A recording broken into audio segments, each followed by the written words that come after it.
मुख्यमंत्री डॉक्टर यादव ने कहा कि मध्य प्रदेश को केंद्रीय विद्यालयों के माध्यम से प्रदेश में 209 बड़े प्रोजेक्ट्स की सौगात मिली है। इनमें से 2,61,340 करोड़ निवेश वाली 108 केंद्रीय विकास परियोजनाएं पूरी हो चुकी हैं। प्रदेश में अभी 5,24,471 करोड़ रुपए से अधिक लागत की 101 परियोजनाएं क्रियान्वयन के अधीन हैं।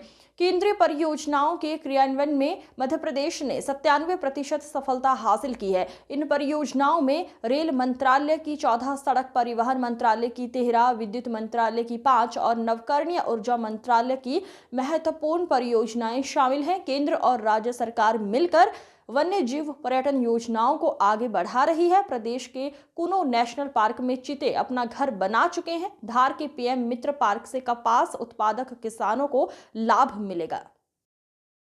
और राज्य और केंद्र के बीच में जो समन्वय हुआ और मध्य प्रदेश के परिप्रेक्ष्य में केवल आपको ये आंकड़े में ही ध्यान में आ जाएगा कि 108 परियोजना तो पूर्ण हो गई, उसमें 2,61,340 करोड़ की ये सफलतापूर्वक चालू हो गई और ये 5,24,471 की 101 योजना है, ये कार्यान्वयन में है और सक्रिय निर्माण चल। आपके राज्य का कहीं अच्छा आंकड़ा हो तो हम विधानसभा में उसको भी सुनेंगे, लेकिन ये हमारे माननीय प्रधानमंत्री जी के काम करने का तरीका है। मैं तो ये देख के आनंद आ गया 49% की प्रोग्रेस और 67% की ये जो आपने आंकड़ा बताया है।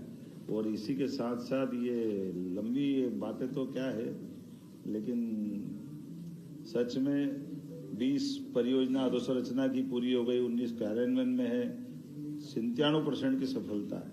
और केंद्रीय योजनाओं में रेल मंत्रालय की 14 परियोजना, सड़क मंत्रालय की 13 परियोजना, विद्युत मंत्रालय की 5 योजनाएं और रिन्यूएबल एनर्जी को तो ऐसा प्रोत्साहन दे रहे हैं कि हमारे यहाँ सबसे भाग्य से इसी तीनों तरह की रिन्यूएबल एनर्जी की संभावना है। और वनों के मसले भी हमारे पास बहुत है, लेकिन वनों के मामले में भी और ये प्रधानमंत्री जी की उदारता भी है कि हमारे यहाँ राज्य में आके चीते भी छोड़ते और जन्मदिन भी मनाते हैं। ये हमारे लिए सौभाग्य की बात है। पीएम मित्रा पार्क के माध्यम से हमारा पूरा ये कपास का किसानों का 6 लाख किसानों का जीवन बदलने का कितना बड़ा निर्णय है।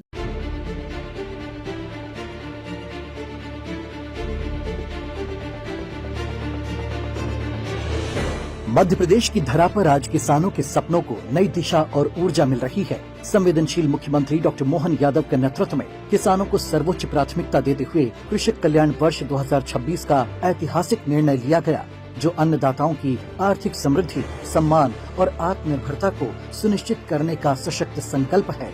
मध्य प्रदेश सरकार ने किसानों की आय बढ़ाने, फसलों की लागत घटाने और खेती को स्थायी व्यवसाय बनाने के लिए 10 दिशात्मक मॉडल तैयार किए हैं। इसके तहत कृषि परियोजनाओं में सकारात्मक बदलाव, प्राकृतिक एवं जैविक कृषि को बढ़ावा, पर ड्रॉप मोर क्रॉप 2.0 और मृदा स्वास्थ्य प्रबंधन को प्रोत्साहन दिया जाएगा। एमपी ग्लोबल एग्री ब्रांडिंग और एग्री हैकाथॉन जैसे नवाचारों पर विशेष फोकस के साथ कृषि उत्पादों की ब्रांडिंग, कृषि आधारित उद्योग और फूड प्रोसेसिंग यूनिट को बढ़ावा, रिसर्च, इनोवेशन और युवाओं को खेती के लिए प्रेरित किया जाएगा। साथ ही वर्ष भर किसानों को समर्पित विविध कार्यक्रमों का आयोजन भी होगा। पूरे वर्ष अलग अलग विभागों के माध्यम से प्रदेश भर में क्या मालवा, क्या चंबल, क्या महाकौशल, क्या विंध्य, क्या बुंदेलखंड, अरे हमारे सभी क्षेत्रों के अंदर किसान भाई बहनों के लिए जितना बन सकता है उससे आगे बढ़कर काम करने का प्रयास करेंगे। मुख्यमंत्री डॉक्टर मोहन यादव की किसान हितैषी सोच में खेतों की मिट्टी की महक और अन्नदाता के पसीने का मान बसता है, क्योंकि किसान ही तो विकास की धुरी और समृद्ध भविष्य के शिल्पकार हैं।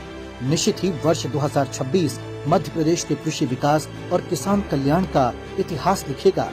आखिर किसानों की मुस्कान ही तो मध्य प्रदेश की समृद्धि का आधार है।